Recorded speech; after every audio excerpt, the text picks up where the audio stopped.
Imagine working 2 jobs, barely sleeping, paying rent to your own parents, while the money that was supposed to secure your future was quietly burned away, on someone else's party.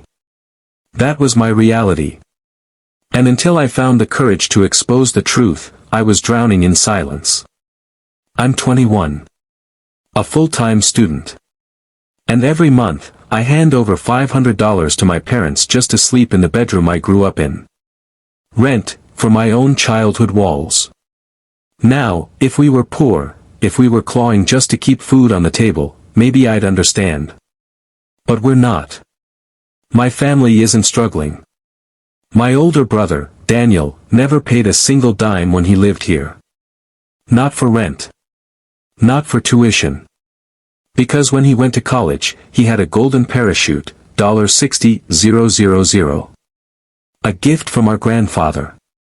Money meant to make sure neither of us started adulthood in chains. For him, it worked. He graduated. Debt-free. Free to live. But when it was my turn, my parents looked me dead in the eye and told me there was nothing left. Times are hard, they said. Money doesn't grow on trees. So, I swallowed it. I believed them. I broke myself into pieces working 2 jobs, dragging myself to lectures on no sleep, scraping by. But something never added up. Then came Daniel's wedding. God, I'll never forget that night. Crystal chandeliers. $100 plate banquet. A live band. Even a freaking ice sculpture carved into the shape of a swan. I stood there, holding a plastic cup of champagne I couldn't afford, staring at that swan, and in my head, I saw textbooks I couldn't buy. Rent I could barely cover. The future I was promised, melting in front of me. I wanted to scream, but I didn't. I stayed quiet. It was his day, not mine. But after that, I couldn't stop wondering. Where had my $60,000 gone? Every time I asked, my parents shut me down. Don't be ungrateful. We're giving you a roof over your head.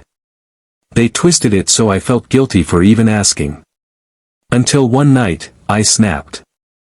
I asked them straight out, what happened to my college fund? My mother's face turned crimson. My father's voice cut like a blade. It's gone. You're an adult. Pay your own way. I called them what I had been too afraid to say for years, thieves. That word broke something between us forever. I couldn't sleep. I couldn't breathe. So, I picked up the phone and called the one person I'd been avoiding dragging into this mess, my grandfather.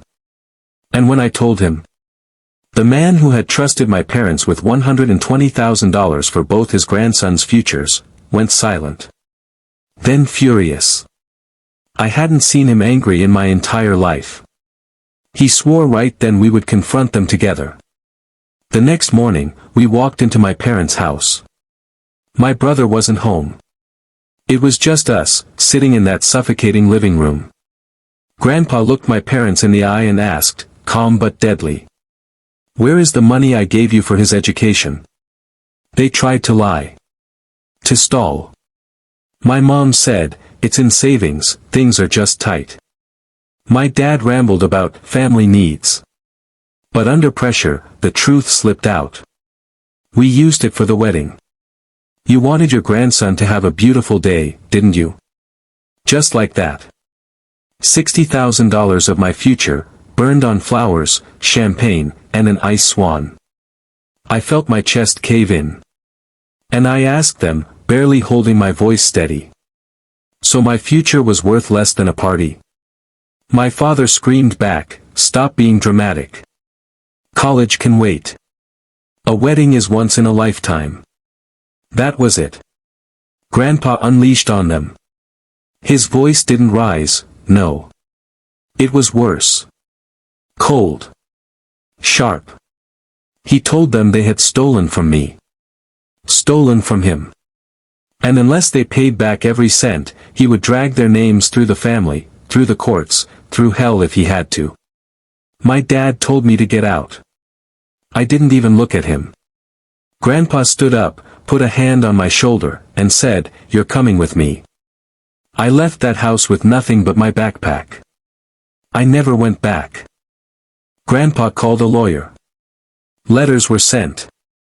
And for the first time in their lives, my parents were cornered. No excuses. No guilt trips. Just consequences. My brother, when he finally learned the truth, broke down. He swore he never knew, that he never would have let them sacrifice me for his wedding. He even offered to sell his car to make it right. But this wasn't his sin, it was theirs. Weeks passed. And then, one morning, the transfer hit. $60,000. It felt unreal, seeing it in my account. Mine. What should have been mine all along. I used it to pay off the loans I'd been drowning in. For the first time in years, I could breathe. But here's the truth, the money didn't fix everything.